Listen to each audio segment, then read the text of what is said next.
Today, we're re-releasing an episode that Mike and I recorded back in 2018 with our good friend Dr. Paul. The reason we're re-releasing this episode is because Dr. Paul Dettloff passed away a couple weeks ago. Dr. Paul was a pillar in the organic community, a good friend, and as you'll hear, an awesome storyteller. We hope you keep Dr. Paul's family in your thoughts and prayers moving forward, and that these stories and the countless others he's told to everyone around him are the legacy to remember him by.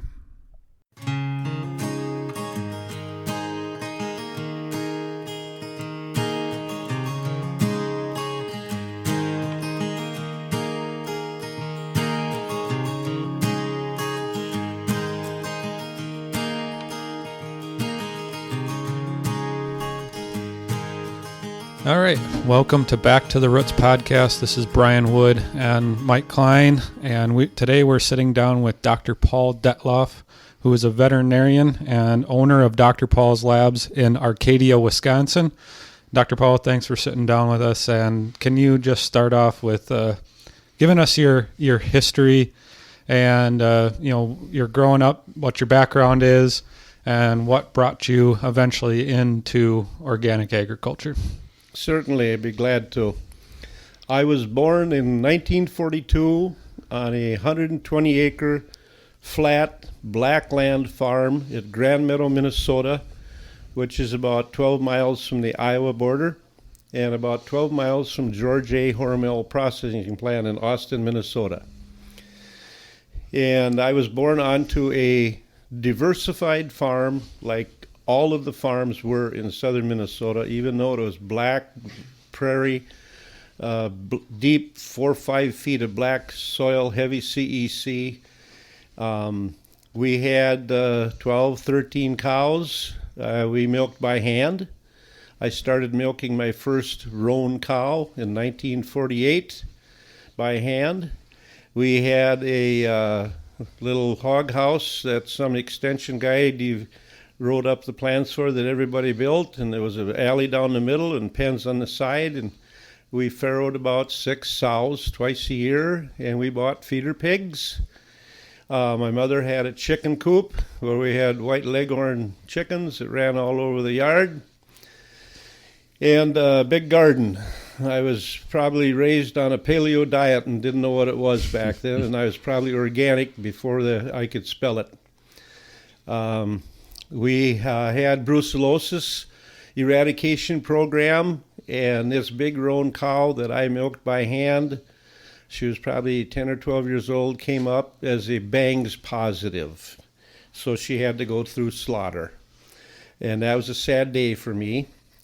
We did get milking machines, 2 McCormick Deering milking machines in the early 50s, so we didn't hand milk anymore.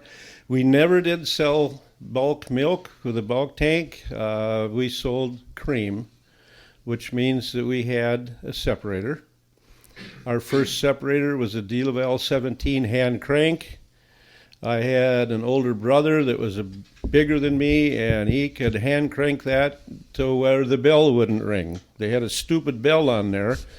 And when you got it up to the RPMs that you could run this whole milk through and separate the cream from the skim milk, the bell would quit ringing.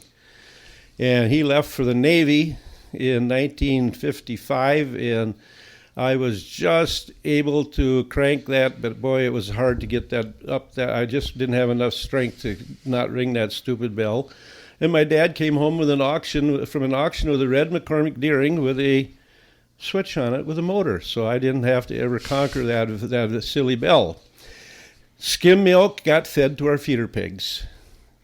We had wooden troughs, 2x8 boards, and they were about 16 feet long, and when you got these 35, 45-pound feeder pigs and you dumped 10 gallons of skim milk into this trough, it was absolute pandemonium. Those pigs just loved it.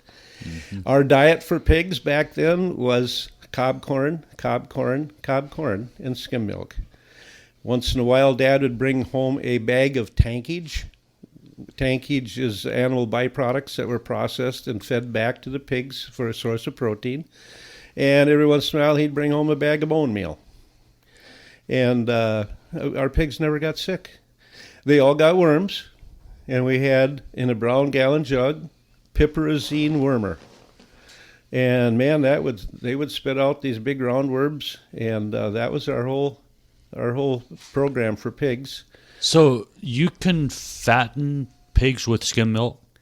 Oh man, they thrive on it. Oh, they do. They'll drink until their bellies just get round. Mm-hmm. And pigs are smart. Pigs are smart, and we would buy feeder pigs from some neighbors.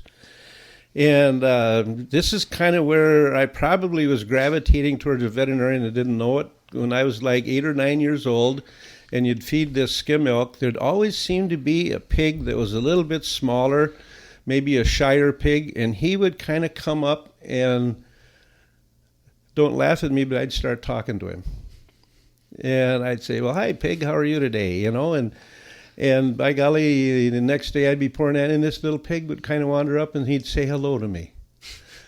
And my dad became aware of it, and that you got that little red pig as your friend, and pigs are intelligent. And I've learned from that down life's highway that animals can pick up intent. Mm-hmm. It's a frequency thing. If you tell a cow, I can help you, you don't even have to say it to her. You think it into her subliminally. It's all frequencies. And it all started when I was a little farm boy talking to a pig. And when Dad would sell that pig, I'd miss him. And I was kind of put out about it. Dad, you sold my favorite pig. Well, he weighed 240 pounds, son, And my mother had chickens. The chicken egg truck came every Thursday. And that brought, I went to a one-room country school a mile away. And we had bib overalls, and 2 pair of bib overalls in the fall came from the chickens, the eggs, and new pair of shoes. And I wore my shoes out too quick. Mother always got mad at my ruining my shoes. And now when it gets 25, 30 below at Arcadia, Wisconsin, they close the school. Back then, Mother put a wool scarf over your face and tightened it up and said, walk fast. And that's how the world has changed. And so we had a diversified farm. We had pasture. We had oats as a cover crop, and there was no alfalfa grown then. We grew L-sack clover, brome grass, and timothy. And we'd keep that 3-4 years. We made hay with a sickle mower, and we put up loose hay into our barn with a grapple fork and a rope going through, and Grandpa had his perch and horses that he would pull the rope up, and that's how we mowed long stem dry hay. We fed our cows. We had a little 12 by 40 silo, and they each got about 2 pounds of corn silage a day. And we had a green hammer mill that we ground ear corn and oats for our cows, cob corn, ear corn. And we had a Hills coffee can that was a 1 pound coffee can with the rim turned over, and you sprinkled enough of that ground feed on that silage just to make it white. Oh, don't give her too much because she's not milking very much. Give this one over here more. We challenged feed and didn't know what that was. And so, that was our farming operation. Dad had a sideline that's kind of interesting in that there was a Hormel buying station 4 miles away from us that would it was a gathering point for pigs to go to Austin, Minnesota to be butchered. And boar pigs were a dog on the market. Nobody wanted boars.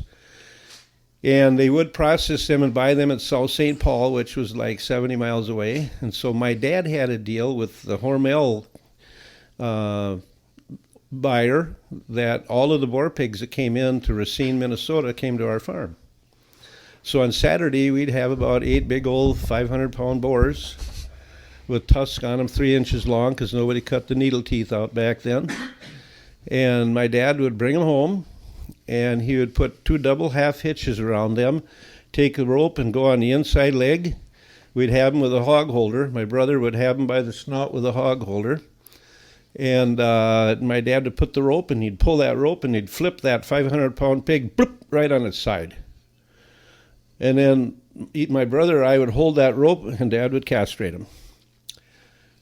You won't believe this, but his castrating tools were a razor blade and a potato, Lysol, and Dixie pine tar. Everybody in southern Minnesota used Dixie pine tar. And it's still on the shelf today. It's a yellow can, and he would take and he'd slit that scrotum open, pull out the testes, cut it off. First he would scrub the scrotum with Lysol water, and then these big old cuts, he would just drench that full of Dixie pine tar. And they never got infected. They never got infected. And in about 3 weeks, they're all healed up. It'd kind of get a cauliflower on it, that scab, and it'd just disappear. And then we'd haul them in our big old Ford flatbed truck up to South St. Paul. 3 o'clock in the morning, you could get up there by 5:30 and get ready for the kill that day. And you'd make maybe $8 a pig. And we could cram 18 of them in that truck. And what was really fun was to go to South St. Paul on Wednesday with Dad and skip school. And that was communing. That was communing with your dad in these truckload of pigs. I mean, that was part of being a farm boy, you know. So, graduated from Grand Meadow High School, and a little class of 43 students. We were a football dynasty. I played football. And in 1957, the Russians sent up a dog. And it first time we'd been out of our atmosphere, and this satellite was called Sputnik. And this dog went around the world a few times and got sick of it, and he plopped in the ocean. And Russia was ahead of us in the space. Oh, man. Russia was ahead of us. Can't let that happen. We need engineers. We need chemical engineers. We need civil engineers. We need chemists. We need them all. And so, boy, the push was on. We got to catch up with Russia. The Cold War was, post-World War II, was at its height. So I had no clue what I wanted to do. The furthest I'd been away from home was our football team got to go up to watch the Minnesota Gophers in Minneapolis, and that was 75 miles away, and that's as far as I'd been when I was 18 years old. And I packed everything into a leather suitcase of my grandfather's, all my possessions, my 3 shirts and 3 pair of underpants and 3 pair of pants, and I went to Mankato State, and I was going to be an engineer. Didn't have a clue what. Where is it? Mankato State? Mankato State, which is now Minnesota State. Oh, okay. Which is a college 90 miles out of. It's in southwestern Minnesota. Good school, and I started in pre-engineering, and went there a year. Transferred to the University of Minnesota because I got a job that summer after my freshman year of college, working for the maintenance department on St. Paul campus. And I spent my summer doing grunt work and cleanup work behind all the tradesmen in the veterinary school after my first year of college at the University of Minnesota, where I was working. And I wandered into the admissions in the vet school. We had a veterinarian in our hometown that was a pillar of the community, a young, very dynamic fella that I admired. And I went in and said, what do I need to get into vet school? Well, my engineering didn't apply to a lot of it, no chemistry. So I transferred and went through veterinary school. When I graduated from veterinary school, I had no debt. Back then, there were no scholarships. There was no funding. There's no Pell Grants. And what happened, there was 49 of us in class, and if you were 2 or 3 years into vet school and you ran out of money, you quit school and worked for a year. You just took a year off. And that's the way it was back then. And everybody in my class had a job. You worked on Saturdays and Sundays. You did stuff in the summer. And every year we'd lose 2 or 3 students and pick up 2 or 3 from the class ahead of us. And so I got out of vet school and had no debt and went into practice at Arcadia, Wisconsin, which is, in the western part of Wisconsin. The last Wisconsin glacier of 15, 20, 30,000 years ago did not glaciate this area, and it's very hilly, and it was called the driftless area. Consequently, Paleo-man was in there, and when I was a boy in southern Minnesota, my mother was raised on a farm along the Root River that had an Indian encampment on it, and we would go there and hunt Indian artifacts. And in high school, I started hunting Indian artifacts on where the Native Americans had camped. And when I got to Arcadia, Wisconsin, we had the old Paleo Indian that was pre-12,000 years ago, was in there early because it was not glaciated. And so that was really fun of being practiced. I'd be treating a milk fever for old Henry Ziegler, and I'd say, Henry, you ever find any arrowheads here? Yeah, down along the creek on that sandy knob, and that would be a campsite. And so my boys and I would do a lot of artifact hunting, and we got to be into the geology and the earth and that. And consequently, one son's a geologist and one son's an archaeologist now. So, But just one step back, did you start your own practice directly out of vet school? yes, I did. So you didn't go work for any other vet? No. You just started? Back then, Minnesota was known as a leader in bovines. We had a Dr. Zimyanis that came out of Germany pre-World War II to get out of there.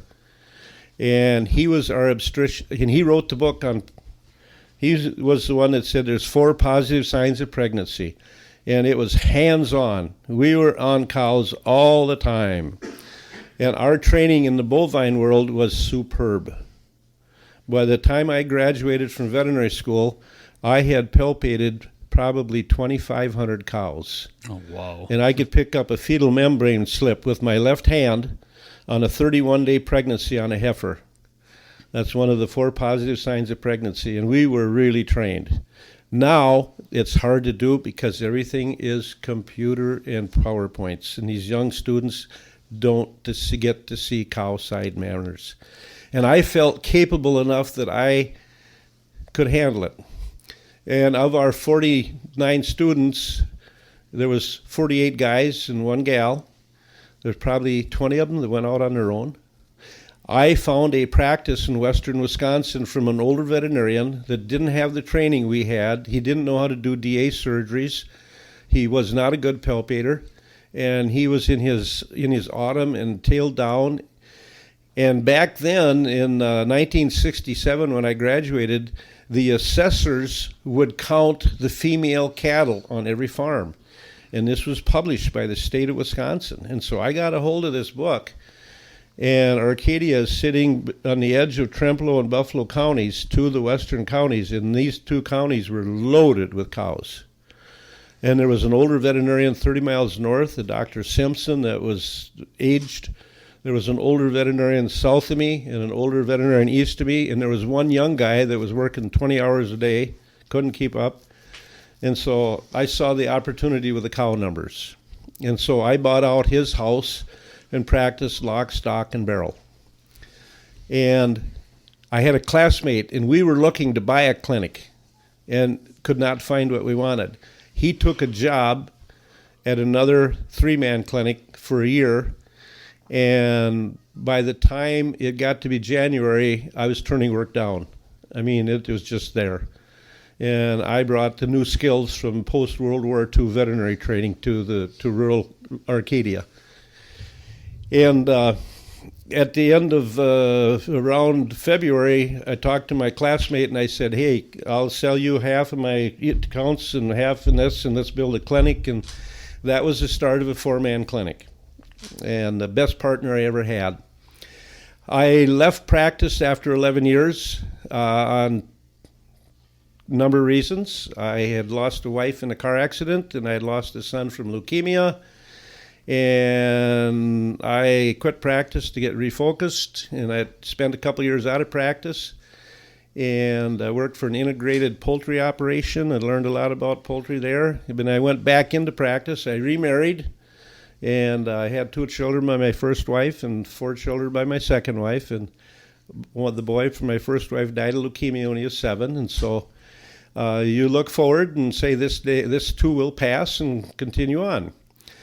And so I practiced alone, and I was going to do that the rest of my life. In 1988, I saw my first cow that I was asked to treat her organically. I had one farmer west of town that was the best farmer in my whole practice. This guy His philosophy is little things don't mean much, little things mean everything. I walk in his barn one day in July, and he's dusting his fan blades on his fan. And I said, "What are you doing?" Well, he said, "I'm removing the dust from my fan blades." Oh, why are you doing that? Well, he said, "A clean blade will move more CFMs." Oh, you're probably right. Something I never thought about. But no, I hadn't either. This guy had. And I hardly did any vet work there. He had his soils in line. He'd been listening to the Elbrecht theory. And practiced it on his home farm. And he was already organic and didn't have to do anything. And I go there on a July day when it's really warm, 90-some% humidity, probably 90 degrees. And as I go in the barn, I would have a statement that I used a lot, and that I'd say, "Hi, Mike, what's new?" And I said to this farmer, "Hey, what's new?" And being in the community for 25 years, you know whose check was good and whose wife was bad. You know, that's you get to know the whole community, you know. Anyway, he said, "I think I'm going to go organic, Doc." And I said, "Okay, fine." I heard him, but didn't. I listened to him, but didn't hear him. I went down, and here's this beautiful white cow, registered Holstein. And this guy didn't lose any calves. And what he'd do is about every 3 years, he'd have an auction of his extra cattle, and he'd bring them in, and he'd have 2 cows. Here's a cow that's 6 years old that's milking 18,000 pounds, and here's a heifer that's calved last year, and she milked 16, and you're going to bid, and you're going to take whichever one you wanted. And so he would put 80 cows on the auction block and sell 40. And highly successful at this. Oh, so, no, I had never heard of that before. It's, you give them choice, but you don't sell the other one. No. Here's my 2 cows. Take your choice. You take one, and I'm going to keep the other in the milker. Now, that means you got a little confidence in both of them. No kidding. Isn't that a neat marketing tool? Mm-hmm. So anyway, I look at this cow, and you learn after a little while. And I had a lot of interns that came through and practiced for 3 months with me from Auburn and from Washington State and that. And I'd always say, "Guys, I want you to learn how to put a driveway dollar on that cow to know what you're dealing with. This is economics, not sentiment." And so I would quiz these guys and say, what's your value for that cow? And they wouldn't have a clue, these young veterinary students. And they said, "Okay, she's going to milk 15,000 pounds. And he's going to get $6 a hundred, okay? And so she's going to bring in $900, and she's going to have 4 lactations and 4 calves, and you're dealing with this amount of money." So you know there's 3 kinds of cows. There's milk cows, there's meat cows, and there's mink. And that's, you figure, well, this is a milk cow, or this is a market cow. She's got a bad mastitis, and she's going to go, or this cow's going to die. We got to keep her from the mink ranch. And so that was, my job was to teach these veterinary students the philosophy. They knew all about the drugs and the treatment, but it was the wisdom of dealing with things. Anyway, this cow I liked. And you have to be a good observer to be a good veterinarian. And when I set my grip down, I could feel her heartbeat. I mean, her heartbeat was 100 beats per minute. And when you get a heartbeat that's 100 beats per minute rather than 60, it isn't pitter-patter, pitter. It's kathunka, kathunka, kathunka, kathunka, kathunka. And when I set my grip down behind her, I could just pick that up. And I thought, uh-oh. Anything with 100 heartbeats that strong, half of them are going to be dead in 48 hours. That's experience. So I started getting a history. 107 temperature. Had twins. Huge placenta hanging there. Stepped on her right front teat. Somebody did, or she did. Her right front quarter was as hard as a brick wall, and I could get 3 little squirts of red serum. She wanted to die. I mean, heart rate, everything was like, woo. I backed up and I said, hey, man, we got one sick puppy here. I said, I got to throw the kitchen sink at her. And he said, do you know what organic is? And I said, I think it's O-R-G-A-N. It's is that a C or a K at the end? That's how far I was into organics in 1988. I was Joe Conventional. Well, he said, you can't use antibiotics. Whoa, I can't. You can't use antihistamines to counteract the poisons in the blood. That's illegal now. You can't use dipyrone to bring the temperature down. That's illegal now. You can't use anything in the uterus, for the tetracyclines. I said, what in the world can I give your cow? My tool chest is empty. You can give her fluids and energy. Okay, I said, I got a bottle of glucose and I got some lactated ringers. Okay, I said, well, why don't you just look the other way and let me stick a tetracycline pill in her uterus? What are you going to do with this uterus? He was ahead of me. He was into homeopathy. This farmer was way ahead of Dettloff in 1988 because he went back and he was reading folklore medicine. He was learning what the gypsies were doing. He was reading a book from Europe. This guy was way ahead of the curve. I gave her fluids and went home with my tail between my legs. He was a consultant for a soils company on the Elbrecht system, and I came home to my wife and I said, Joan, we're going to have a problem because he's dealing with 5 or 6 of our accounts out there and I don't have any tools for him. Fortunately, I married a German, and you know what my wife told me? Why don't you learn something? Why don't you learn something? That started my quest on reading. I've always been a reader, and I started scientific validation of aloe vera. Aloe vera does 15 things. It heals cutaneous tissue. What's inside of a uterus? Cutaneous tissue. It's anti-inflammatory. It depresses cortisol on stress. When I read the aloe vera book, it's like, woo. This we need for veterinary medicine in the organic world. Plus, it was in a group of drugs that the FDA had looked at, and it's called the GRAS group, G-R-A-S.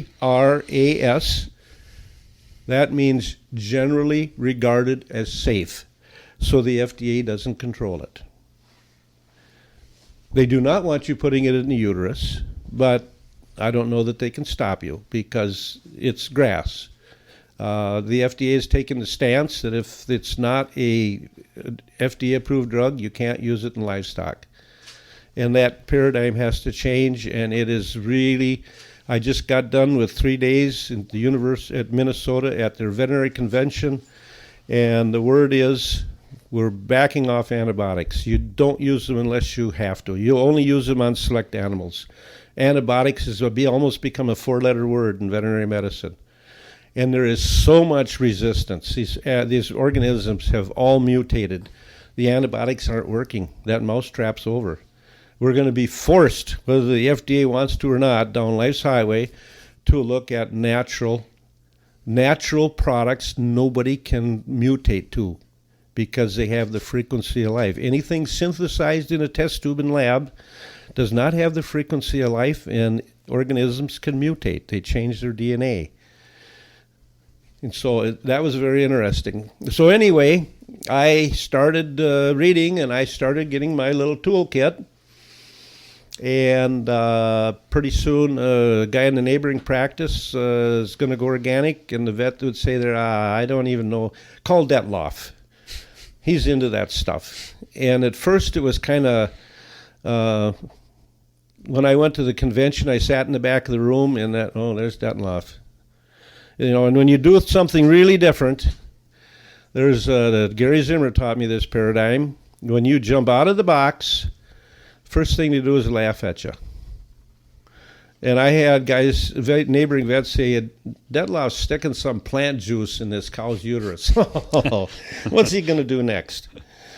And aloe vera works in the uterus.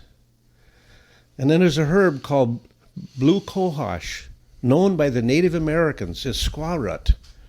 What's in squaw root? It grows in the Appalachians in the woods. and it's called blue cohosh. It's called calophyllum.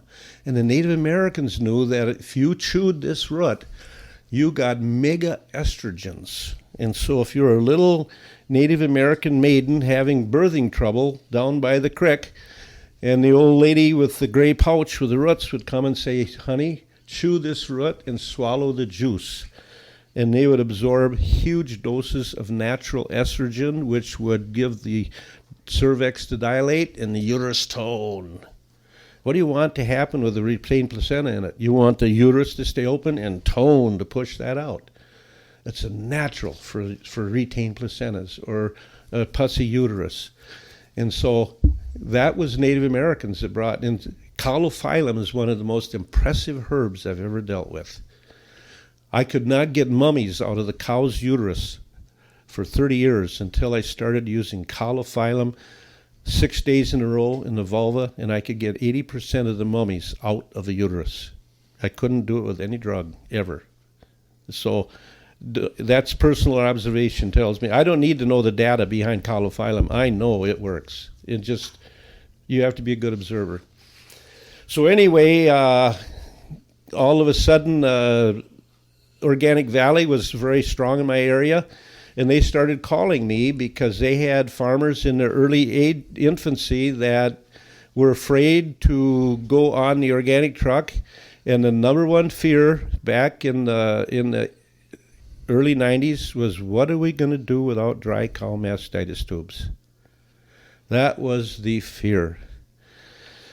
In 1972, when Novobiocin came out, new antibiotic, they said, we're going to save this for the udder.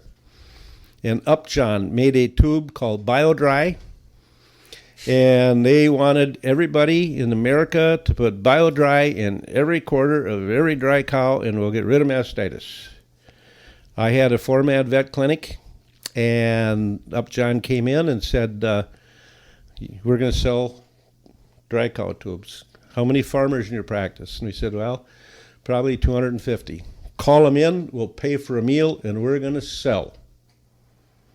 How did we sell mastitis tubes? By fear and intimidation. I saw it happen, and it turned me off. We invited all our clients in for an evening meal. Upjohn got up. We had one farmer right on the edge of Arcadia that was one of our better farmers, a real quiet guy that was very, very bashful. He's the kind of guy that didn't want to look at you, and he came in very last guy, nice herd of cows, and there was one chair left right up in front, and he came up and sat in that and blushed red, so timid. And don't you suppose Upjohn started quizzing him?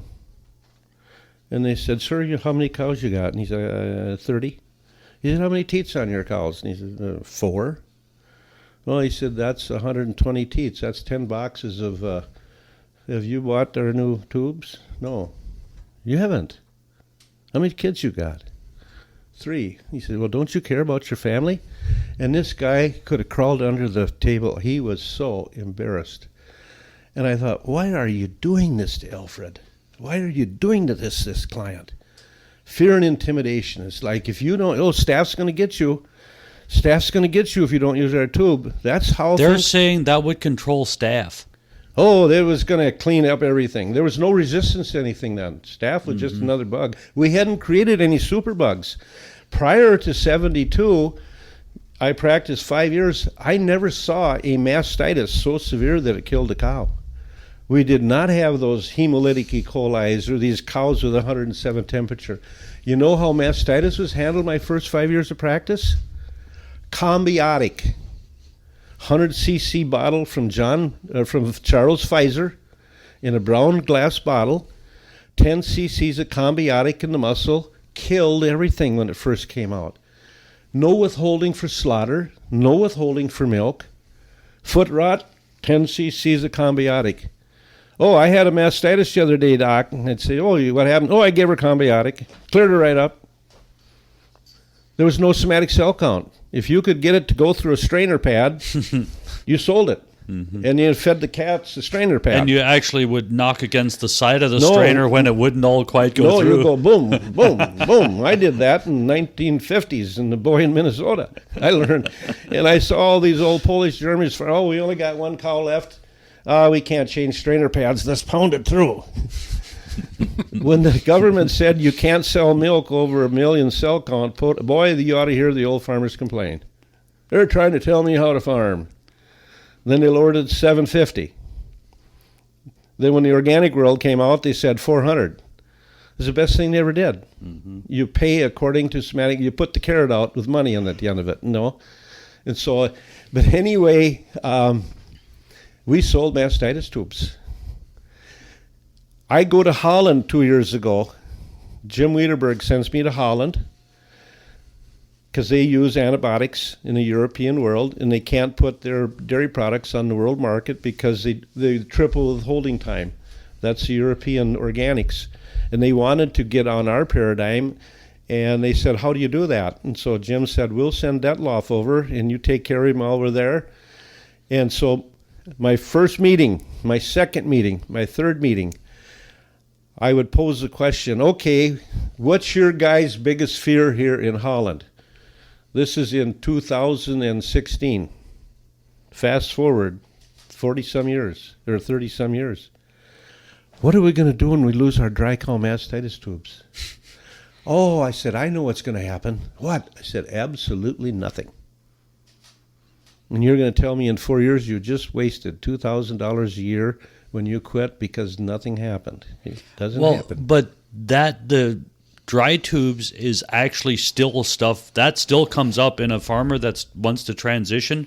A lot of them are still married to the dry tubes, and they just, it's the fear of the unknown. Yes. By they've done it for so long, they don't dare do without. So is there any organic dry tube out there? No. The organics is not big in sticking anything in the oven. Yeah. Our paradigm in the organic sustainable world is to help the immune system. Help the immune system. And we've got a whole plethora of treatments now. When the organics started in 88, we had very limited tools. And it's been a huge learning curve. It's been a huge benefit for agriculture, where we've gone back and we didn't invent the wheel. We just rediscovered what was out there, and we've tweaked it and we've combined it. We've learned so much in the last 15 years, all companies, whether it's Dr. Paul's lab, Crystal Creek, Jerry Burnetti's lab, everybody has got products now that are far superior to 15 years ago, and we're coming up with new remedies every day. Yeah, I remember being organic in the late 90s, where there simply was hardly anything out there. We used something, it was a natural, I don't even remember what it was called for a cow. You put it in up the teat for mastitis. Yes. It was purple, so we just called it purple cow, and I don't know what it was, and that would work great like one time. And then it wouldn't, the second time around for a cow, it wouldn't work. But to see what was available then when I was still milking at home, to see where we are today, I mean, there are legitimate tools available now for your herd of cows. Yes. And I realize there's a lot of tools, like you said, to build the immune system. But there's also tools to help you if you have a problem. Yes. So you're trying to head the problem off by prevention. But there's stuff available when it does happen, which is exciting. Yes, and new things are coming out all the time. I just developed a new sugar pill with an organic sugar with a huge dose of water-soluble B vitamins the company came out with. B vitamins had to always be injected, B complex, and that stimulates appetite. And the sustainable world does not like to give a lot of shots. That really upsets the cow. And they would rather drench or give a pill. And so, and we're going to grass-fed milk, which means we're going to run short of energy. If your soil is in good shape, you'll be protein-rich in the spring when you turn these cows out on this 28% grass. You're short on fiber. and you need energy. And we've learned to plug in apple cider vinegar and molasses, or 20 pounds of corn silage for fiber and energy. Or if you get a ketosis cow, I've got this new Keto Care pill, and it's loaded with sugar and B vitamins.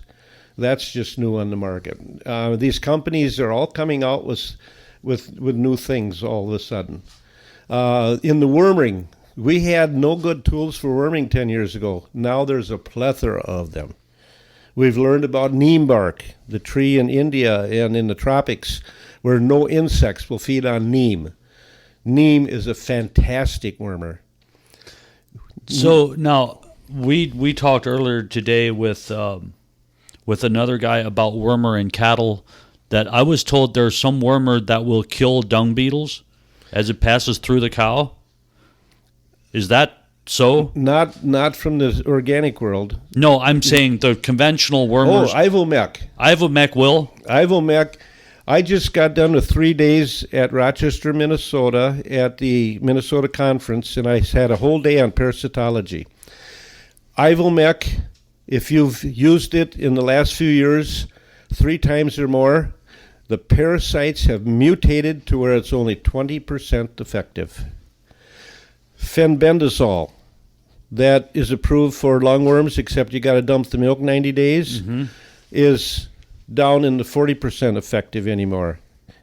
These synthesized wormers, their era is over. Okay. And the organic ones? Or there's no resistance to organic because they're not synthesized in a lab. They're not a chemical. They're a natural. Neem bark, black walnut hulls, they're tannins. They're natural products, and there cannot be resistance. And very, very interesting. I had a whole day on parasitology and parasites. There's a new one that I'm onto that I'm going to be looking at. There's a plant called Lespedeza. Lespedeza is a tremendous wormer. I'm looking at putting Lespedeza and neem bark into a pellet that you can feed naturally to a cow and wormer. I'll know in a year if I'm going to have it developed. But right now, lungworms has really hit the dairy industry because we've had the climate change with the wet weather. The emphasis is more grass, less corn silage, less acidotic. I mean, we're learning how to feed the rumen in the sustainable world, and the rumen's made for grass, end of conversation. And if you don't have good soils, you struggle. You struggle with your energy in that, and we graze too short. A parasite larva, it's been shown scientifically, it needs to swim up a dew-laden stem of grass, and it can only go 3 inches normally before it dries out from the dew and desiccates and it's over. You never want to graze below 4 inches. And if you want to prevent lungworms or parasites, don't graze when the dew is on. Keep your cows in the barn till 10 o'clock or 11 o'clock and don't go but 3 inches. We have been bombarded with lungworms. I treated over the phone for my organic clients that I deal with, probably 40 cases in the last 8 months. And there's an organic treatment that works for lungworms? Fenbendazole, and that doesn't work very well. The organic treatment is a pill that is neem bark, black walnut hulls, and mullein leaf. Mullein leaf is an expectorant that speeds up the modal cilia of your trachea to bring up the fluid. See, these lungworms get into the trachea, the bronchi, and they don't live in the lung parenchyma. They live in the air passages. They migrate. It's a 2-week migration through the lung tissue to get into the lung passages where they develop. And it's these larvae that are migrating through the lung parenchyma, for the lung tissue, for 2 weeks. It gives them the cigarette cough. I know, it's got the rattly, Yep. Like they've got an itchy throat. They get up and they cough, just a dry cough. They don't run much of a temperature. Most of your conventional veterinarians that deal with locked up cattle don't see any cattle on pasture, and they're all missing it because it hardly runs a temperature. And they've had this cough for a week, and this week it's worse. And if they let it go at about the third to the fourth week, these lungworms start proliferating and filling up, and that animal all of a sudden is fighting, and when she tips her head back and breathes for air, she's dead. She's dead. You can't save them. And there's so much. And the lungworm does not live in the intestine. The lungworm lays its eggs in the bronchi, and the animal coughs up, and a lot of it drools out of her mouth. There'll be a lot of drooling, a lot of tongue out, salivating, but they will swallow some of that, and then that egg goes down, and that egg doesn't wait to get the ground to turn into a larva. The egg from a lungworm develops in the cow's intestines in the 2 or 3 days it's going through the intestinal tract. And when that egg hits the ground, it's a larva. And it goes through L1, L2, L3. It needs 70% moisture in a cow patty. If you have chickens out there that scratch this cow patty around and it gets warm and dries out, it's over. That's why if you got lungworms, drag those cow patties if you don't have chickens. Let it dry out and desiccate. Will dung beetles help that as well? They'll help it dry out dung fast beetles drill little holes in there. Yes. Dry it out in a day or two. If you want to see dung beetles, you go to Holland. Oh, really? There's 3 kinds of dung beetles. And I was in 7 pastures in Holland, and these guys were all checking. I got a picture, it'll probably be in my new book, of a cow patty, 48 hours old, and there's at least 150 holes in it. And that's a roller. There's rollers and tumblers that bury, and these guys in Holland know their dung beetles like, it's unbelievable. So, but Ivomec, 50% of the Ivomec was found goes right out the gut. And where they came onto this is in the mountains in the BLM land. We've got property in Colorado in the mountains, and this is very fragile, sandy soil, very low organic matter. It's pretty much sand, and they run these beef cattle in the BLM land, and they see them once every 3 weeks. Before they put them out there, they give them Ivomec. And half of that comes through the cow when she gets up. They'll Ivomec them and take them out. This cryptobiotic soil is soil that starts getting fungi and bacteria, and it's starting to make organic matter and rebuilding the soil. And if you step on it, you ruin that crypto. You aren't supposed to go four-wheeling other than on the trails. Well, they noticed that around these cow patties from these girls, after they laid there a summer, all of a sudden there's a big circle about 2 feet where there's nothing growing. And they thought, what is killing all the vegetation around this cow patty? And here 50% of the Ivomec that you give a cow comes out in her manure. And that was killing everything in the soil. In the cryptobiotic soil, it's killing all the fungi, it's killing all the bacteria, the microbe, the whole ball of wax. It just sterilized it. And that was what tipped the people started lurking. What's in this cow manure? And it's Ivomec. Ivomec, if you turn your cattle out in the conventional herd, see the paradigm in the conventional world, and I get these calls all the time, where this guy has been organic for 6 years, and he goes and has coffee, or he goes to a meeting, and the conventional guys say, what kind of wormer you use? Well, I haven't wormed. How long have you been organic? Oh, I've been on the truck 8 years. And you have never wormed? I worm every 6 months.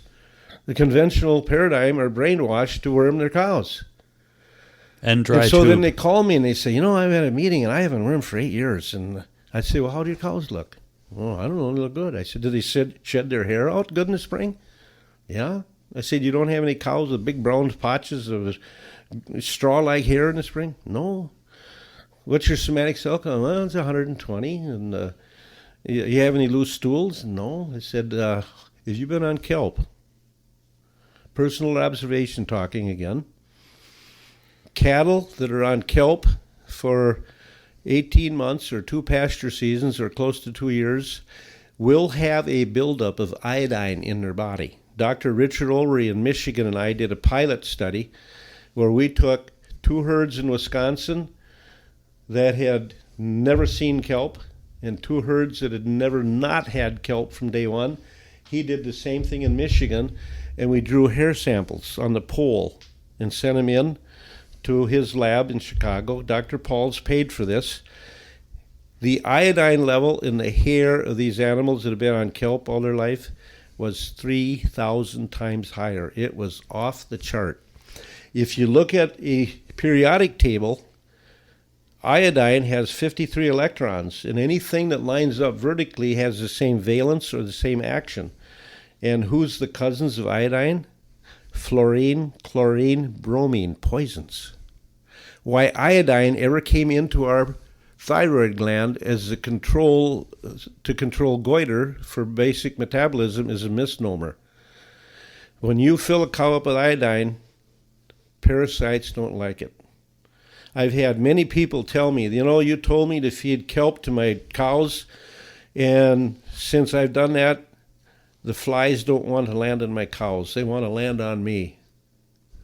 Now, does it work feeding small calves kelp? Yes. Just free choice kelp? From day one. 2 things I want every sustainable farmer to feed, free choice, is humates and kelp.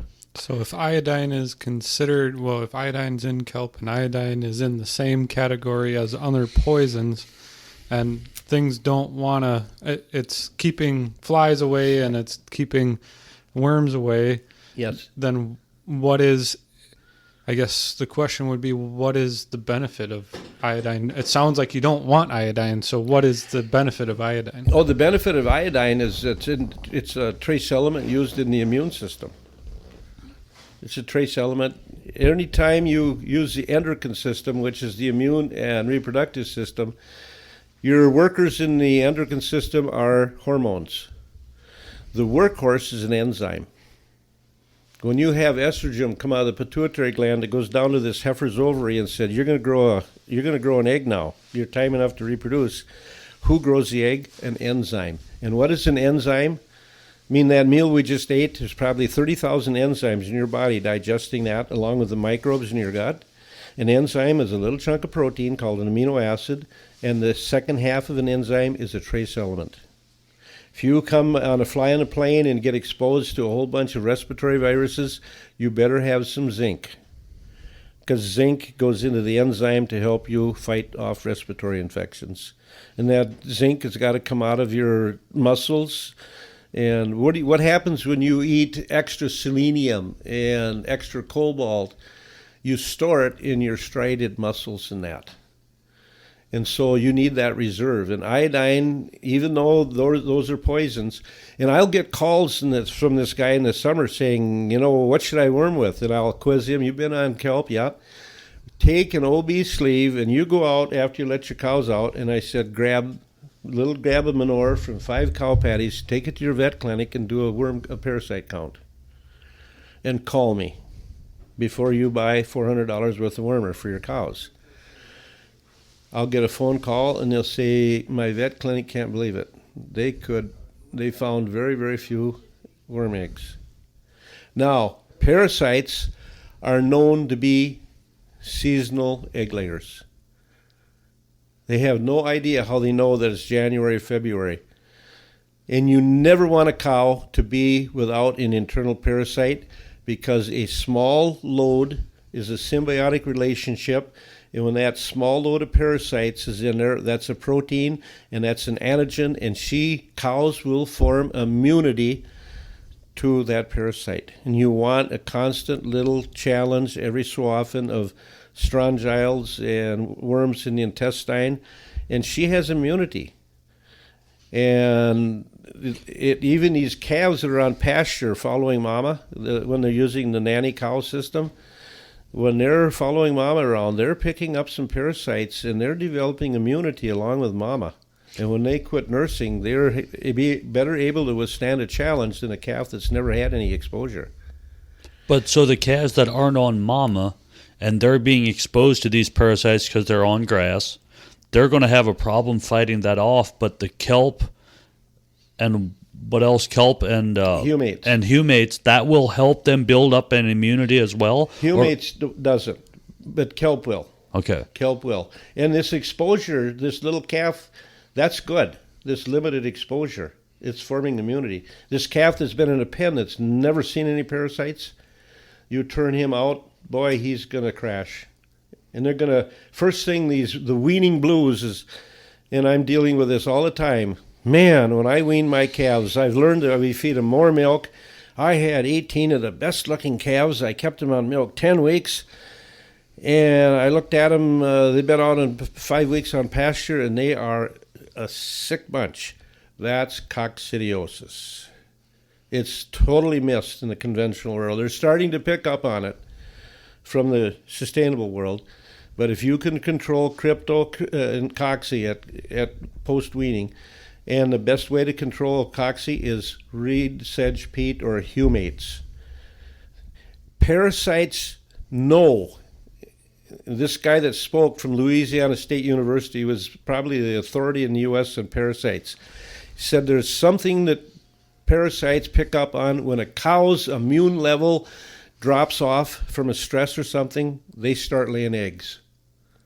These parasites know, hey, I got a vulnerable host here. Let's lay some eggs. And they've done studies where they've stressed these cows, and all of a sudden the eggs coming out of that cow are way up. It's like, how do those worms know? I mean, it's amazing what they've learned in parasitology. And so, backing up, rather than going into detail, my job at my age is to pass on my knowledge. And we're getting more and more people looking at the sustainable world. We got 3 kinds of dairy farmers out there right now. We got the guy that's sitting on the edge of his chair, usually with a highly capitalized structure to feed for 100 pounds of milk. He's waiting for the next technological innovation to come out of corporate America. Where's it coming and what's it going to cost me? There's a second group that are biological, and they kind of don't like what they're doing. I'm using too much this, and I'm using too much of that, and this isn't the way it used to be. And they're the biological group, and they're the questioning group. And that, why do I need all these sprays? Why do I need all these chemicals? Why do I need all these drugs? And then there's your sustainable organic group.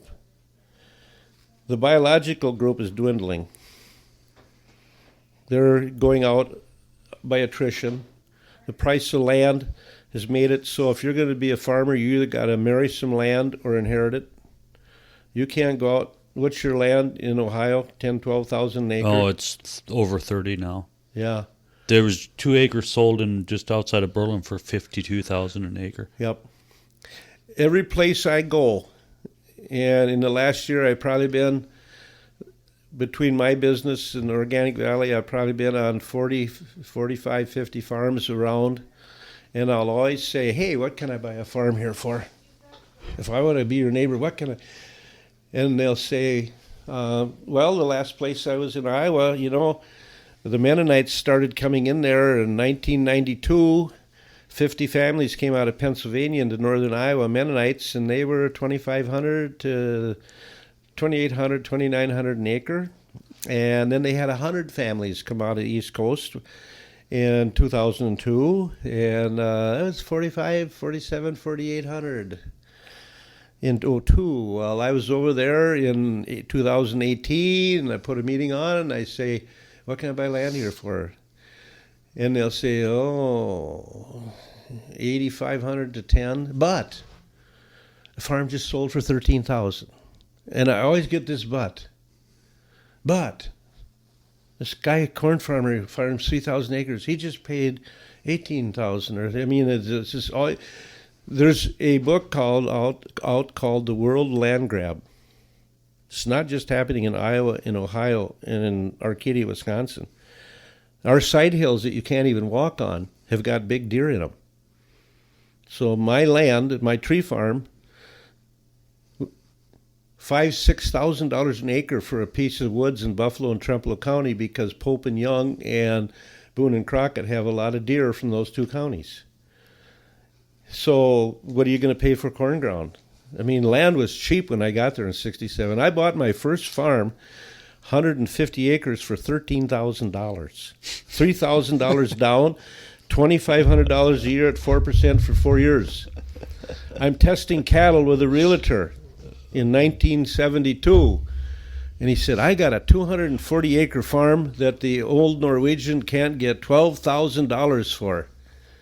That's $50 an acre in 1972. And I came from southern Minnesota, where before I went to vet school, it was $400 or $500 an acre. I went out and bought it for $12,000. Planted some trees on it. My deal, I did it all on borrowed money. I didn't have any money. Borrowed every penny from the bank, paying good interest back in the 70s. It was getting up there. And my paradigm was 25% increase per year. And after 18 months, you could get capital gains. And so I turned them over.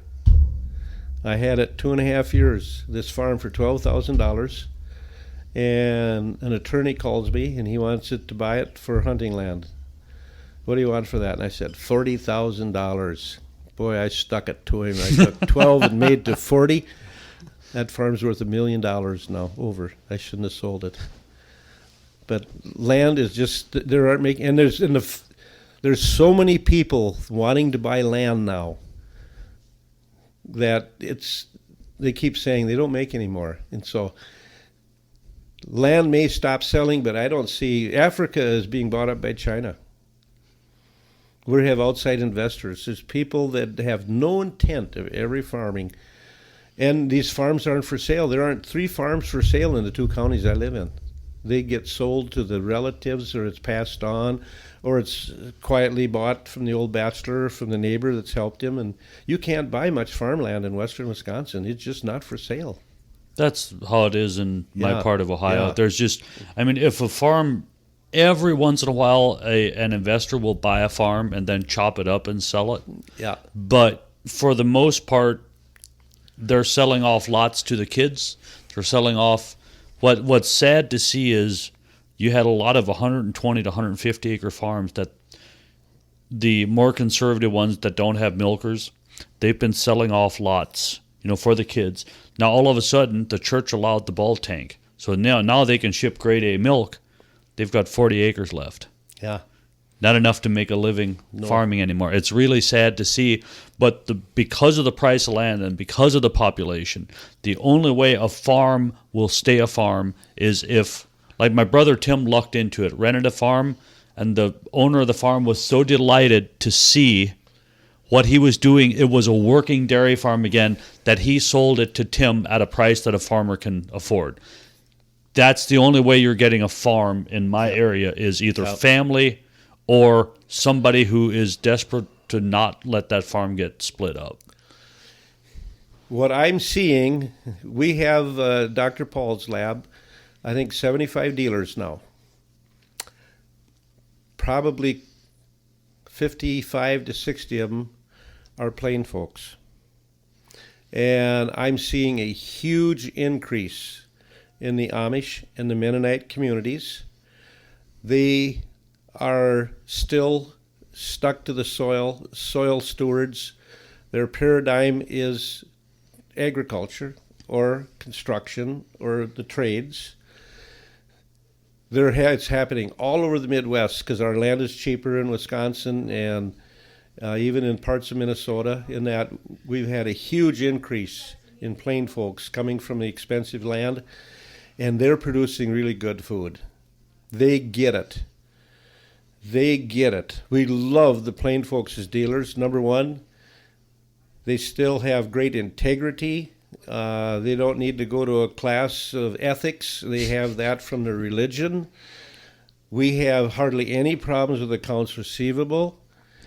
And when you work with them and you show them why this works, they'll almost walk on water for you if they believe you. And they are producing some really good quality food. You guys know that because you deal with them in Michigan and you're from them in Ohio. And that they have the connotation that the plain folks produce really good food. And I keep preaching to them. I say, guys, don't ever lose this. Don't ever lose this. And I'm predicting down in the next 20 years, these big capital invested high-tech farms are imploding. They can't support the debt. Their soil, they're ruining our soil. We have more erosion on dead soil than we've ever had. We're inviting a dust bowl. And when you get back to animals on the soil, the microbes in the rumen are the same in the soil. You got bacteria, fungi, nematodes, viruses, algae. It's all in the rumen, and those bugs need to come out of the rumen and keep our soil microbes and dynamic, And in our conversation with Gary Zimmer, he was a ruminant nutritionist and realized that you feed the soil exact the same as you feed the rumen. The only thing different is that the soil's got earthworms and dung beetles and arthropods, but all of the rest of the fauna is the same. Mm-hmm. And it's very interesting, and animal agriculture is needed for this soil. And wasn't it John Kemp that said they did a study in the Midwest, the best corn ground, and if they bought stocker cattle in the spring, grazed those cattle, and sold them in the fall, was it John that said that?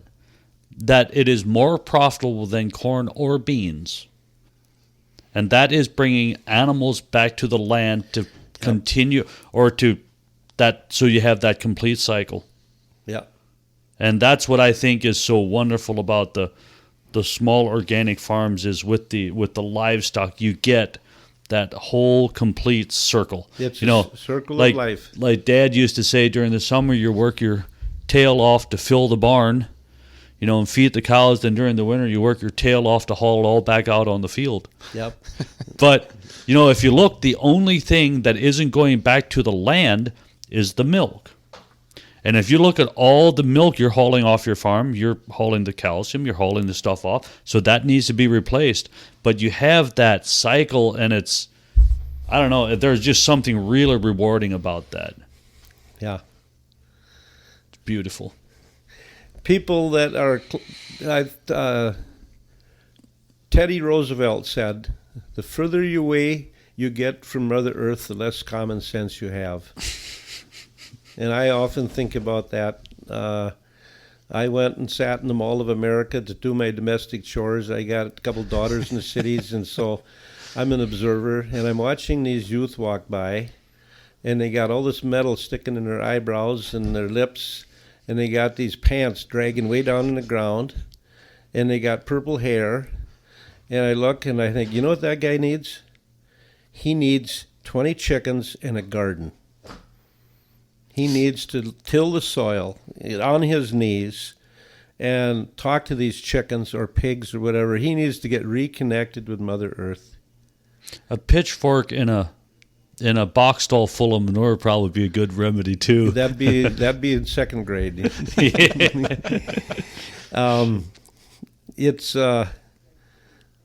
It's amazing. I gave the keynote speech at the Sustainable Ag Conference in South Dakota a couple of years ago. Well, a year ago. And I Googled. I can Google. I'm old, but I love Googling. And I said, what's the population of the United States? And it was 335 million. Where do they live? This blew me away. 80% of our population lives in a major city or a suburb. And you guys have traveled and I've traveled, and you get out on the East Coast, it's wall-to-wall people. Mm-hmm. These big cities are millions, and suburbs. What really scared me is it said these 80% are 5 generations away from agriculture. Now, I got 2 son-in-laws married to my daughters, 2 of my daughters, that are further than that.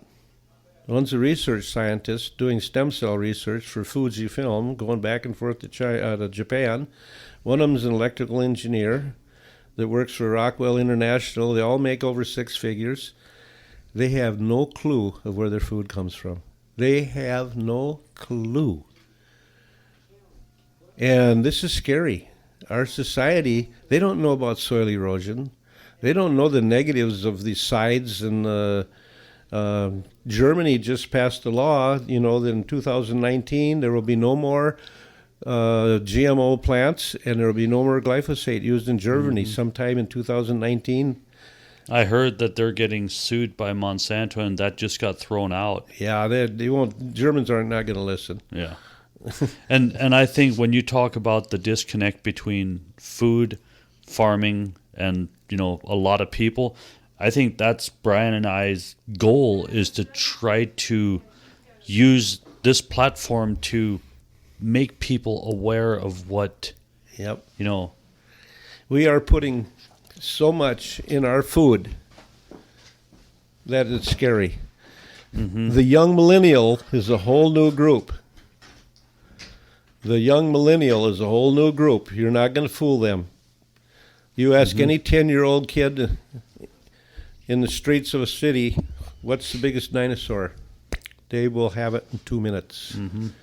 And so we're dealing with a different crowd, these millennials. And that's my hope, that these people are going to, the young, educated females, and I've got 3 daughters, they are going to change things. And when we can get these young, educated females into positions of power, whether it's in the USDA or in our Congress or in the pharmaceutical or in the FDA world, it's going to change, because I don't see these young girls as being bought. They're not for sale. They're not for sale. And our whole government and leadership has gotten to be the good old boy club. You take care of me, I'll take care of you. I'm sorry, but it's just not. We're doing a lot of things that aren't right. We lost our ethics. We lost our integrity, and it's all for the almighty dollar. And that's, I hope that changes in a little bit. Back up to sustainable agriculture. When I go to put a meeting on for people that are coming into the window of the first look, I say there's 3 areas you concentrate on. Number 1, and the most important, is soils. Health starts you can't grow a healthy plant on unhealthy soil. When you get the Elbrecht system, which is 2 chemistry, William Elbrecht in Missouri in the 30s said, what do I need in the soil to grow a healthy plant? That was his premise. And the von Liebig theory of replacement doesn't work. When you take 40 pounds of potassium off in your hay, you don't need to put 40 pounds of potassium back when you already got too much potassium in the ground. And so Elbrecht went back to the soil has a negative charge. What are the positives that should stake on that negative soil, and in what proportion do you want them? And that's what he studied.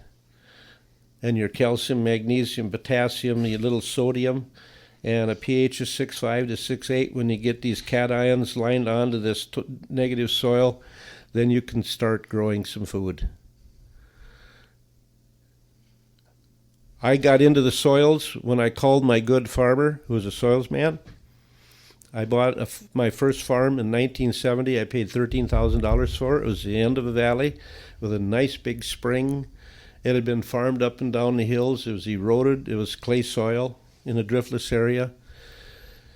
And I was a farm boy from Minnesota that did not have any trees in our whole area. It was prairie. And so I went to pre-vet with a bunch of foresters and palled around with the foresters, and I decided when I got out of practice I'm going to have a couple tree farms. So I bought this land, and there's 80 acres of 150 that was open, eroded grassy fields. I called the forester and I said I want to plant it to trees. And it was the first farm in western Wisconsin that had ever been put back into trees. It was all HEL land, highly erodible land. And the forester jumped at it. And so I put in 40,000 black walnut trees and 40,000 white pine trees in 3 years. I bought an Alice tractor and a tree planter and hired a guy, and we planted trees. I did not know that black walnut needed good soil. My bottom land, 12 years later, tree 7, 8 inches around, 23 feet high. Look at the squirrel up there. That's a nice walnut tree. And I get over on this rocky, sandy knob, and this tree isn't even 4 feet high. It's been there 12 years. It's got 27 yellow leaves, and it grew this much last year. I'm a conventional vet, so I call my guy that's going organic, and this is like in 82. I planted these in 70, and I'm looking for the magic bullet to put on there. I'm conventional. And he says, you need a soil test. Oh, what are you doing Tuesday? I said, well, I'm going to be taking calls. He said, no, you're not. You're going to go with me. Where? You're going to go hear a speaker that talks about soils. His name was Gary Zimmer. And he was a good accountant, and I had been really working hard, and I thought, I suppose I can take a day off to get this guy off my back. So I rode down to southern Wisconsin with him, and Gary Zimmer would always pick a topic for the day, and he picked the topic, the evils of high potassium in your hay. And he started talking about when you get your calcium-potassium ratio, it should be close to 1-to-1, and when it's 1-to-6 or 1-to-8, and you don't need to put on 0060 potassium chloride because the potassium goes into the plant, makes it look green, hollow stem, and it's unbalanced. And the chloride hooks up with what calcium you don't have there and takes that down. And I'm driving home and I'm thinking, I got 2 farms that I can never get a milk fever up. Every milk fever was an alert downer. Next time I get on those farms, they say, what do you do with your hay fields? Oh, we put fertilizer on them from the co-op. Guys on the co-op board. What's your fertilizer? It's called 0060. Little light bulb came on. Little light bulb came out. Aha. And so I started making this connection with what's in the soil and what's in the plant. And I went for 15 years to those meetings. Agronomy makes a veterinarian better. You see the whole picture. Every veterinarian should have a class in agronomy and understand why this farm is screwed up, because it all starts in the soil. Mm-hmm. Second area, you got a 3-year transition to come into the sustainable world. Get your soil sample and start now. And it's fun to watch these things. When you start getting a little calcium on a calcium-starved soil, you'll see a response that first year or so. It's quite dramatic. I sold BioCal, which is calcium, fine calcium, sulfur and boron, and you could see where they spread it on this hayfield because it would be green, and if they didn't drive too far apart, then you could just, I had farmers call me and say, wow, look at this stuff dead. It gets to be about 3 years and you kind of don't see it anymore, and that's when they want to quit doing it because they don't see the big kick they saw at first, but you got to convince them that it's the long term. It takes, when a farmer takes over a Roundup ready farm today in America and they want to go organic and they've got this soil all beat up with herbs, with synthesized molecules, you should never eat a synthesized molecule and stay healthy. Think about that.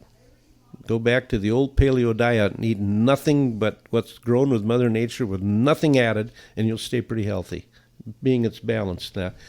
But anyway, got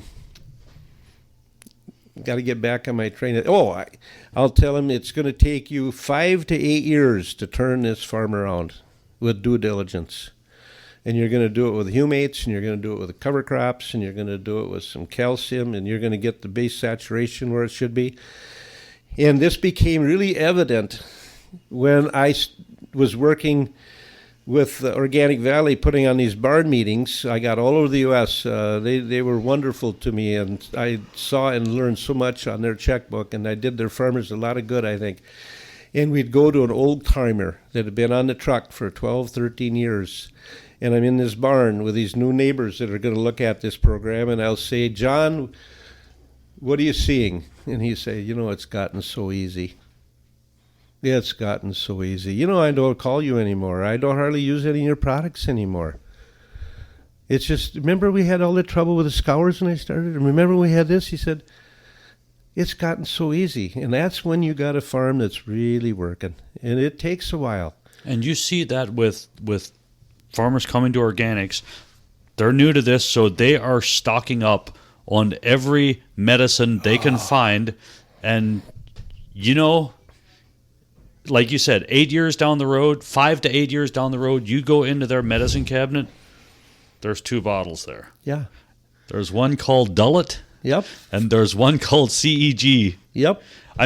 Those are the 2 that's pretty much it. And it's really exciting to see as their soils get better, the need for the Band-Aids goes away.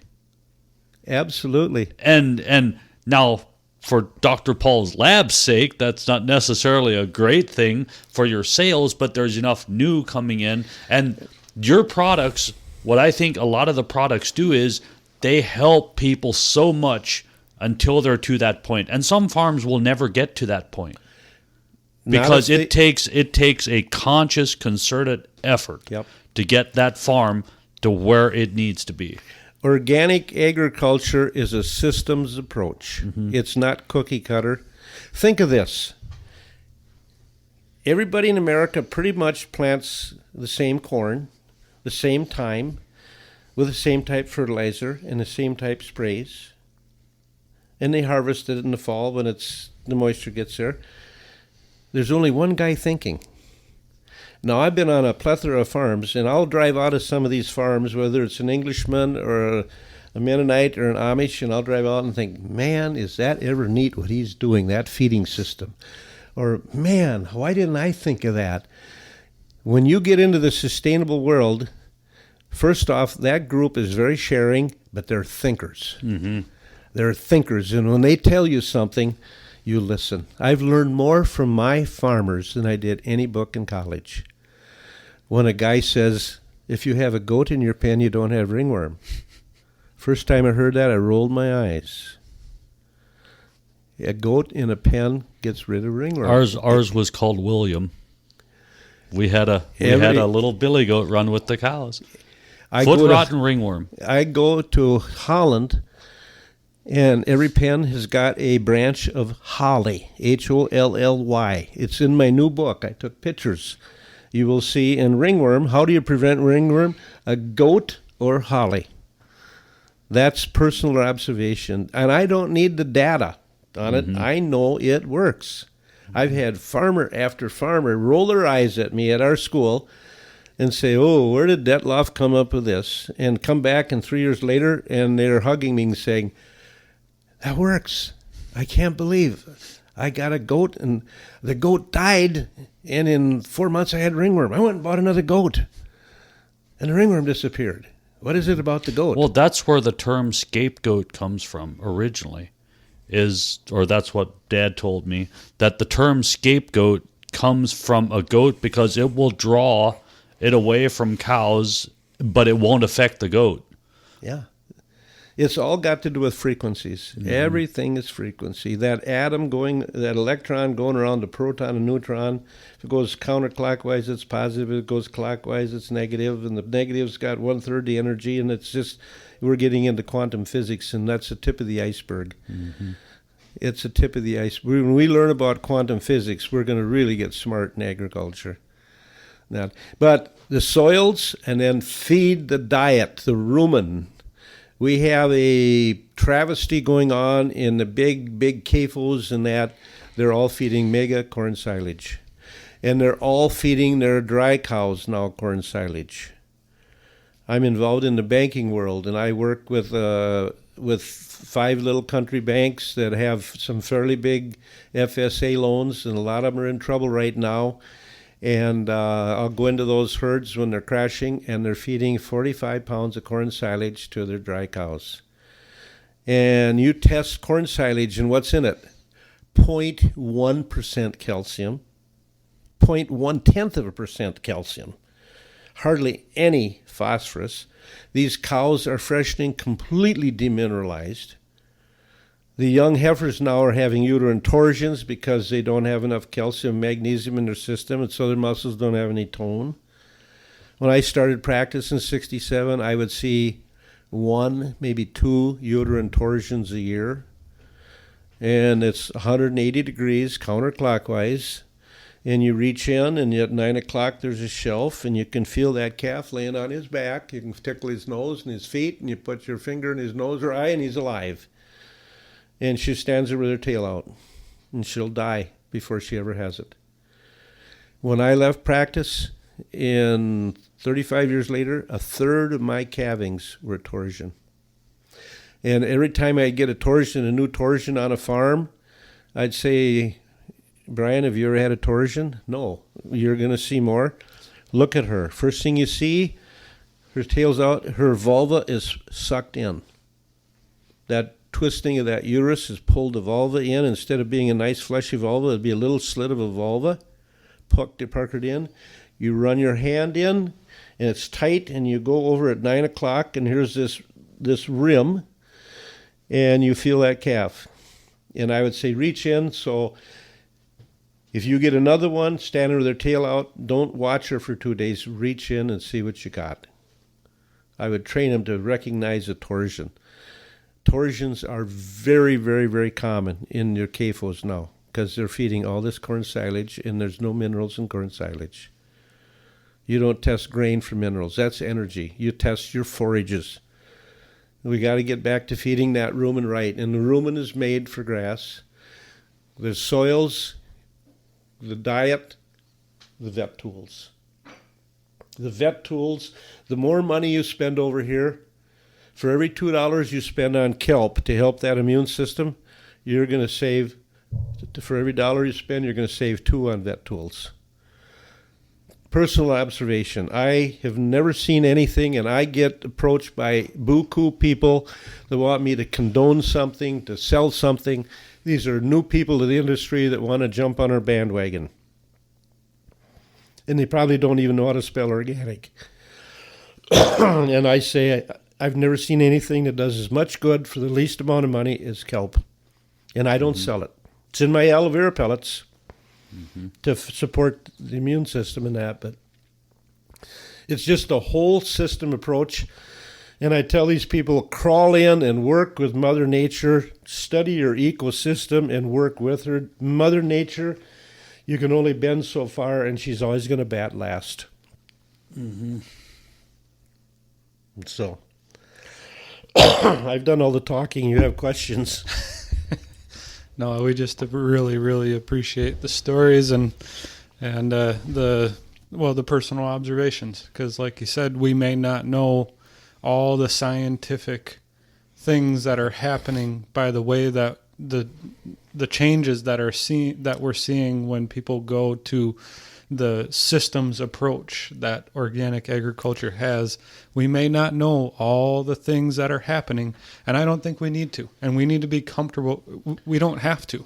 And we need to be comfortable not knowing all that stuff. It just works. And like you said, personal observation, and I like a quote you usually say is, personal observation is the best source of information. Most reliable source of truth. Yep. The other thing that's rewarding is that people that come to us to change because they're not making money, or the peer pressure, or they aren't totally convinced, but their wife wants them to do it or whatever, but they will philosophically change.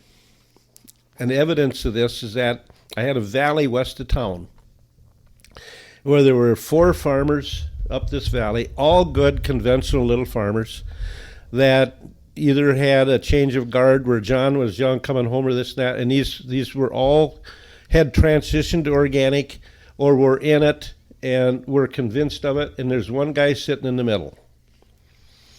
And pretty conventional. Went through a divorce, remarried a gal that was earthy, and she kind of pressured him, I'm not marrying you basically unless you go organic like your neighbors type thing. And That'll either make or break the deal. And that's unusual. And this guy was Joe Conventional. And so I'm in my very autumn, and my hip is really, really hurting me. I left practice. I practiced 2 years too long with a bad hip. I lived on homeopathy, a little jar. It's called hypericum, and that is St. John's wort. It's a homeopathy, the frequencies from St. John's wort that kills pain. And I would pregnancy check 50 cows on a lockup every Wednesday morning, 50, 60, 80 on my big 500, 400 cow herd. And that's all I do. Group 1 means be there at 6 o'clock, and I'll have 80 cows ready for you. And I'd go there and I'd pregnancy check 80 cows, pushing off my right hip because I used my left hand, and boy, I was a hurting machine. I could hardly get in the truck. My wife had been telling me, you better get your hip fixed. You better get your hip fixed. And I was vain German, and these little homeopathy pills would kill the pain in 2 miles. So this guy calls. He said, I got a cow down in the dry lot with milk fever. It was like 5:30. And I said, okay. He said, and she's pretty low. I said, I'll be there, right? I'll get up and go right now. So he's got a barn here, and he's got a new little parlor, swing parlor. And you go around this barn, and here's this 2-acre dry lot where he'd have his dry cows. And he had a gator. And I would treat maybe 3 milk fevers a year there, about 80 cow herd, 340 milk fevers. And so I get there, and the sun's just coming up, and he's just kind of coming out of the milk house. And it had rained about a half inch the night before. Nice, gentle rain in the spring. And I go in the milk house, and I get my disinfectant and water, and I'm heading with my grip over to his gator, his John Deere gator, sitting there. And he said, what if I carry your pail and your grip? Can you walk back there with me? Yeah, I can. Okay. I said, what's the gator broke down? No, gator didn't broke down. But he said, I went out and looked at that cow this morning, and he said, my road is covered with night crawlers.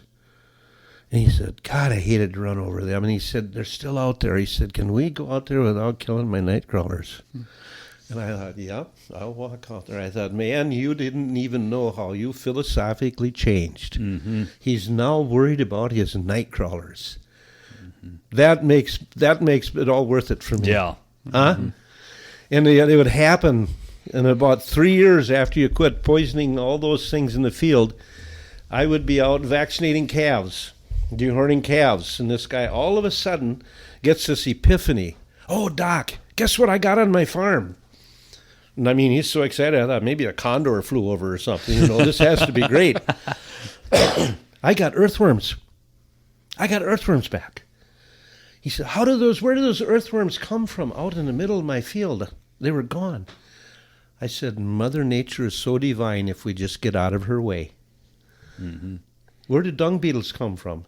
They just appear if you are good enough to Mother Nature and you treat the soil right. And yeah, it's just kind of rewarding to see how the sustainable world is changing people's attitudes and their whole lives, and they think different about their kids and everything. I think a lot of that happens subconsciously. They might come for the money or whatever you might say, but they come for the financial side.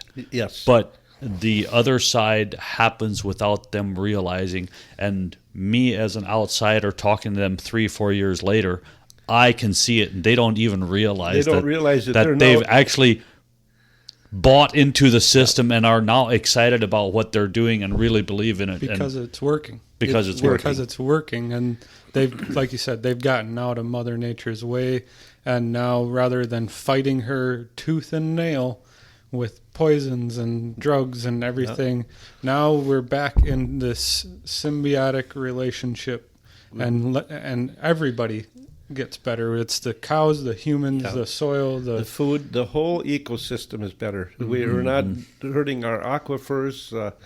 We got to stop this soil erosion in America, though. The societies. If you look, I read history all the time. Greenland.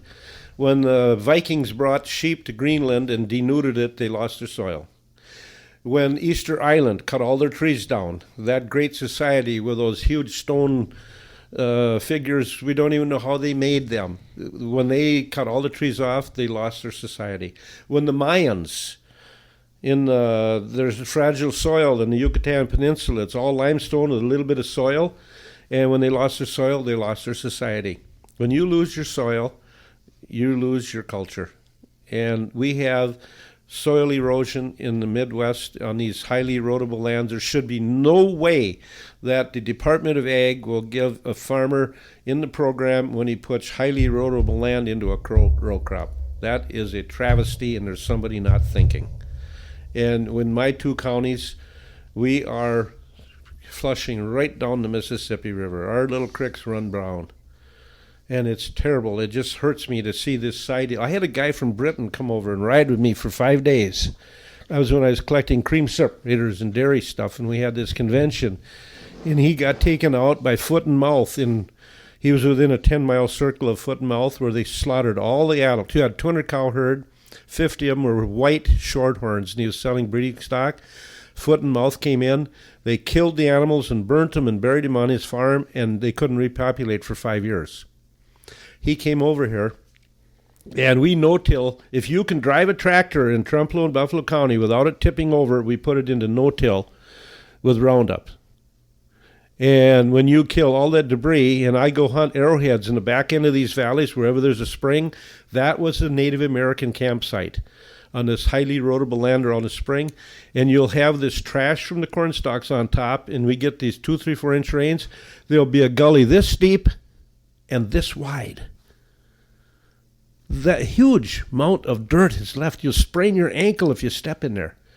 And I'm looking on this little sandy knoll where the Indians camped 12,000, 10,000 years ago, and I'm seeing in 1 year we lost 10,000 years of soil from all these rains, and we don't see it. Mm-hmm. And our USDA they're doing a horrible job at protecting our soil in the United States. It's a travesty of what's happening. Mm-hmm. Mm-hmm. My optimistic point is Voltaire, the French philosopher, said, "What's right will prevail." And guys, what we're doing in sustainable agriculture is just so right.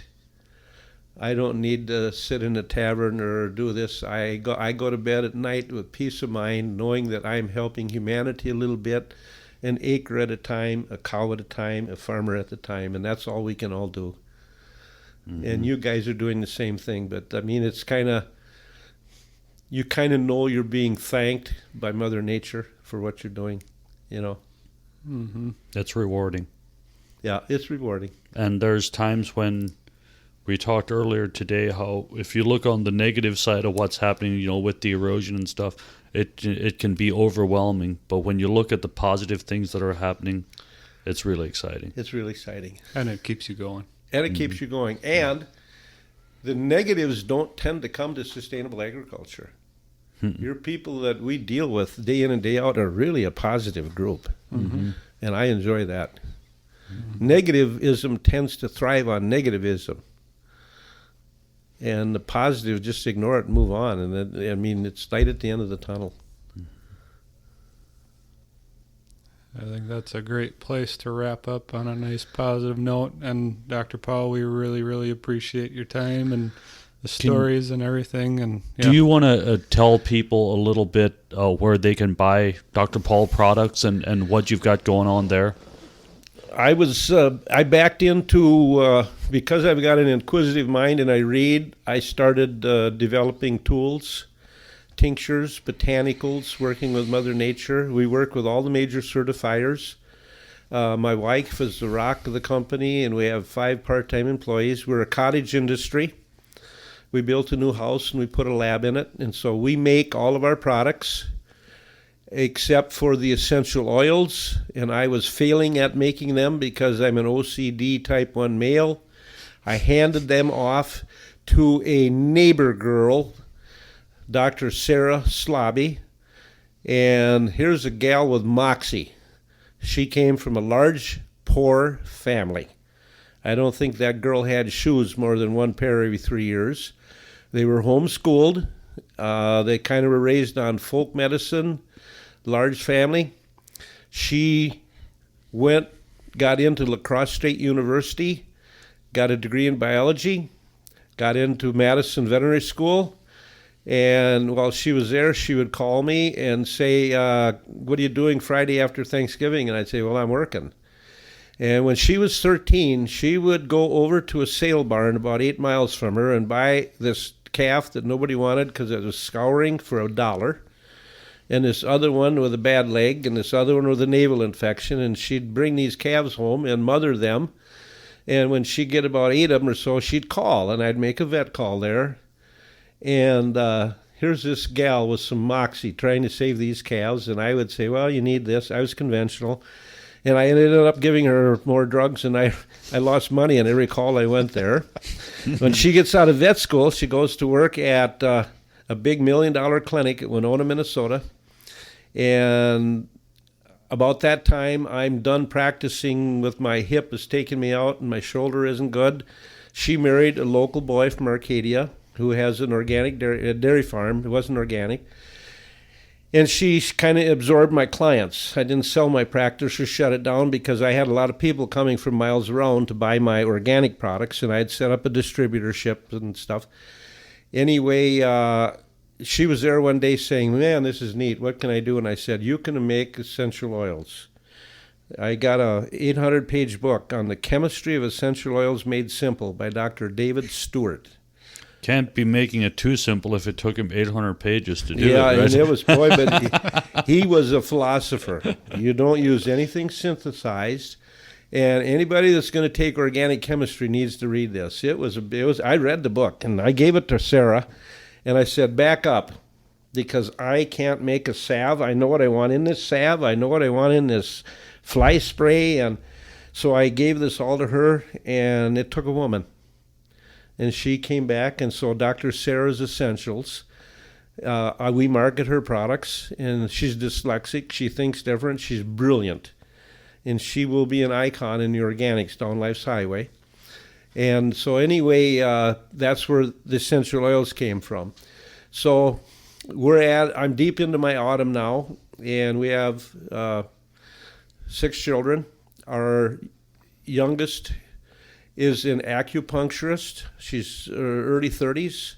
She's got a degree in master's in Chinese herbology, and she went through the University of Wisconsin. She was valedictorian, and she is in the process of we're transitioning to her. The business will be moved down to Mazomanie by Madison. She has purchased a facility that's got a big new warehouse. She's going to take Dr. Paul's to a whole new level. Her husband's a research scientist, a microbiologist, and he's working for Fuji Films. That's a world leader in stem cell research. He can take a white blood cell from your arm, and depending on what he feeds it, he can turn it into a heart cell. He has grown a nerve cell. He's grown a myelin sheath. Stem cell research is a whole new field that no longer needs cadavers or anything. They're way beyond that. But so she's going to be our succession. We operate out of Arcadia, Wisconsin, and we do through dealers. We have, I think, 75 dealers in the U.S. The plain folks in Ohio and Indiana, when they need this stuff, they need it now. If they got a cow with huge udder edema, instead of calling Arcadia and we shipping it 4 days, this is Friday, so you won't get it till Monday, so next Thursday you'll get it. I'm sorry, that cow's dead or better. So our structure was to set up dealers. We make a little less profit. We let the Amish and the Mennonites, they're very, very culturally knit together, and so we love working with the plain folks. We do have English. We do have these organic, non-GMO feed mills now that are coming to us. And so our distribution is many, many faceted. We will sell direct, and but Dr. Paul's has been growing as the industry has. We're learning stuff all the time. We've taken the high road with the certifiers if it can be sourced organic or the best quality products we can find. But I formulate and we make everything except the essential oils, which Dr. Sarah does. So there will be succession, which farmers have to worry about succession. We do also. And so it's Dr. Paul's Lab. We're on the web. We can't say anything about our products because we're making claims, but we give a list of them, and our dealers have lots of educational aids. And so I'm actually, it's drpaulslab.net. Correct. On the website. So thank you. This was a very, very enjoyable time to sit here. We really appreciate everything you've done. Yes, well, I appreciate. It's always amazing the brilliant young people that come into this sustainable world. I'm constantly telling my wife about this new guy I met, and man, is this guy sharp. He knows about this, or he knows. But the sustainable world attracts neat minds, guys that are free thinkers, guys with an open mind. Well, curiosity, I think, is the biggest thing. It's just, and I didn't finish my story. When you jump out of the box, they laugh at you. The second thing they do is they condemn you. He won't quit. What's wrong with him? And when it's successful, the third thing is they all want to jump on the bandwagon. And I'm running the bandwagon right now. I got people coming. It's just fun to be a part of this and see the evolution that I've in my business and the whole industry has gone through. I mean, if you're a little farmer in Wisconsin, a dairy farmer, and you're not organic, what's the matter with you? You're going to sell out probably. Or you got a health problem. I mean, if you've got 40 cows in Wisconsin and you're not organic, something's wrong with you. It's no longer a joke. Yep. Yeah. Well, thank you very much. I've enjoyed it, and I consider you guys disciples to carry on when I'm gone, and so go to it. We will do our best. Thanks, Paul. Thank you, Dr. Paul.